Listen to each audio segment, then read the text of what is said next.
చూసారా ఫ్రెండ్స్, మా మమ్మీ అయితే నాకు కాళ్ళకి గోళీలు చూడు, నాకు పండిందని చెప్పి మళ్ళీ గోరింటాకు పెట్టమంటే ఫోన్ తెచ్చుకుంది. గోరింటాకు నాకు పర్లేదని చెప్పి మళ్ళీ గోరింటాకు పెట్టమని.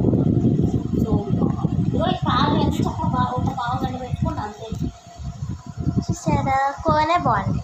కోన్ బాగుందా గోరింటాకు? చూపిమా, కాలు నీ గోరింటాకు చూపి. పావు గంట పెట్టి అంతే. నాది నేను 20 minutes పెట్టాను. నేను చక్కగా పడుకుని పెట్టించుకుంటా. పెట్టు ప్లీజ్. అదే పెడతానే అని చెప్పంటే ఫోన్ తెచ్చుకుని ఫోన్ పెట్టుకుంది. పెట్టు త్వరగా. నా వర్షం పడుతుంది బయట ఏమో. ఆదివారం గోరింటాకు పెట్టుకుంటే మంచిది. మంచి ఎక్స్పైరీ ఇస్తుంది. నా కాలు చూసావు ఎంత నీట్గా ఉందో.